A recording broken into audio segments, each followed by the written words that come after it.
how to use your body properly to generate power. Now, a lot of recreational players and junior players incorrectly use the kinetic chain. The result is they end up overcompensating with the upper body, which affects the accuracy and the consistency. In this video, I'm going to show you how pros use their body using the kinetic chain to generate power. When you play tennis, you want to use what we call a ground reaction force. So in tennis, it's actually a lifting game with the body and racket. So one thing I want you to try right now at home is I want you to push down into the ground with the balls of your feet. So push down and you'll see what happens. See how your body begins to rise up. That's you pushing down the ground and the ground pushing back up upon you. And that is the ground reaction force, and we want to use that as a source of power.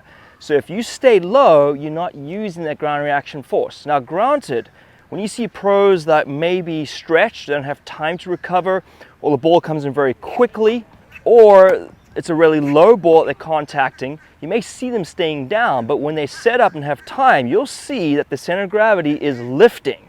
This is really key when you're looking to generate power using your body.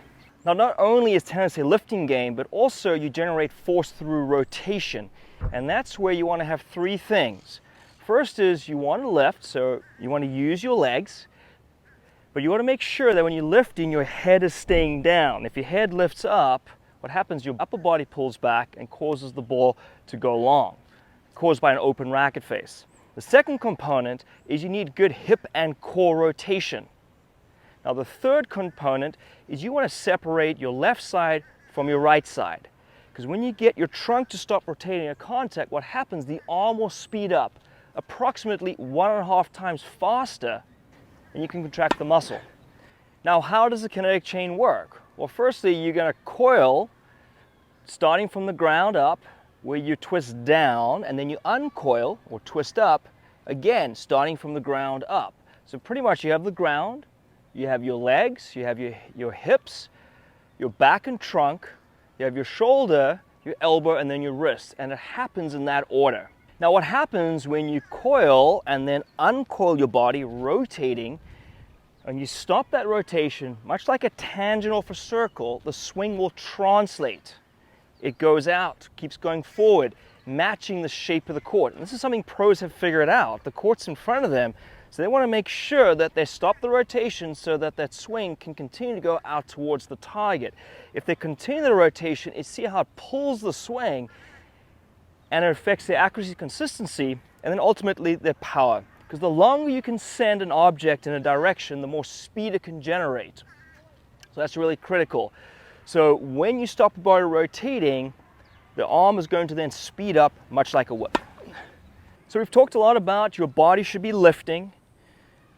We want to have that stopping effect, but you also want to have this hip and core rotation. It's very important, it's the hip and core rotating. In order to do that, you've got to make sure that you're loading the rear hip, so the hip furthest away from the court.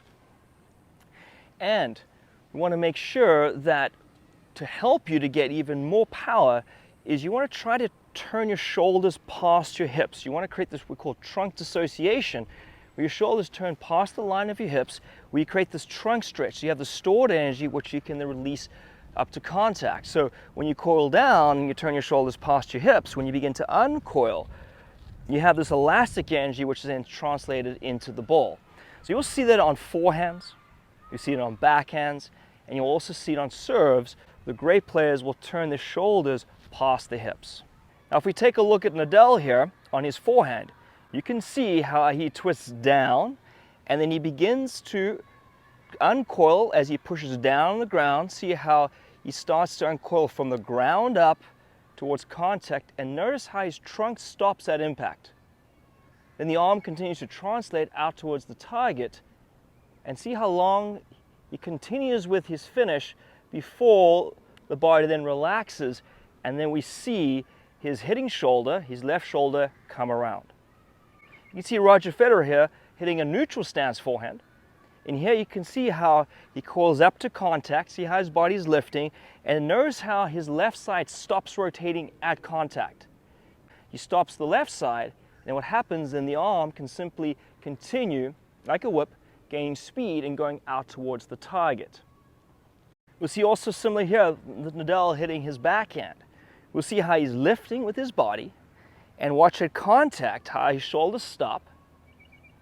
The swing continues to translate out towards the target, gets very close to the finish before he then relaxes the swing, and that's when you see the shoulders release.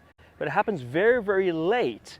So ideally you want to get close to the finish of your swing before you see the hitting shoulder point forward towards the target. And very often what happens is you hit, you get close to your finish, your foot may come around, and that rotation there is what gets that shoulder pointing forward. A lot of people incorrectly think they got to do this. The problem is you're recruiting muscle. Also, your body's taking your swing away from the target. And then the third thing is you're losing the ability to hit true topspin on the ball, giving you that margin for safety. Now we also see this with Sinner on both his forehand and backhand. When he has time, his body's lifting, but notice how his body rotates up towards contact, he uncoils, but at contact, see how his shoulders or his trunk stops rotating as the swing continues to translate out towards the target before finishing. You see very similar on the backhand side. See how his rotation stops at impact, the swing continues, gets close to the finish before he releases the swing. This is a very important thing to see there. Now, why we tend to misunderstand that or misinterpret that is that your eyes tend to see the finish or the slowing down of the swing. But what it misses is the most important part, the crucial moment of truth, when things are happening through contact. They miss that stopping and instead just see the release, and that's what people tend to copy. So the key things you need to generate power in your tennis game is, number one, you need that ground reaction force. So you've got to bend your knees and your legs have to then straighten as your body uncoils and rotates. The second one is the rotation. It's hip and core rotation. Very important. It's not just the hip. It's a hip and core moving together. If you just rotate your hip, you stand the chance of injuring your lower back. So very careful of that. And then the third component is that stopping effect, where the front side stops rotating. So that allows the hitting side, hitting arm, to then accelerate, gaining about 1.5 times the speed, then you contract the muscle. So on the forehand, we talk about your non-hitting hand being a reactive break, helps that stopping effect. And also on the serve, very similar, the serve is just a different plane of motion, but we still coil down into the ground, and then we coil, or we uncoil from the ground up, and we have that hip and core rotation. As it's happening, as you swing up to contact, the body then stops, and then the swing will then speed up. As we see here with Medvedev, you'll see how he's serving in a pinpoint stance, but he brings the back foot up. As he's doing that, the knees are sinking, his body is turning and twisting, it's coiling. He's creating that nice stretch, turning his shoulders past his hips. He then begins to uncoil, and his body is rising to make contact with the ball. Now at contact, see how still he keeps his trunk for a very long time before he then releases the swing. This allows him to swing up and out, have good net clearance, also helps him with his targets, because if the body collapses, so goes the swing. So for him to serve down the tee or serve out wide on the ad court will make it very difficult if he doesn't stop the rotation, because then the body will simply pull the ball more towards the middle of the box. So you'll see here, with any rotational sport, so whether it's golf, throwing a punch, kicking a soccer ball, hitting a forehand, a backhand, or serving, you want to use those three components, right? You want to use your legs, you want to have that hip and core rotation, and also you want to have a stopping effect so that the other side of the body, the rear side, can simply gain speed and actually continue out to the target. So if you enjoyed this video, please comment below, and we appreciate it if you could share it with your friends. Thank you for watching.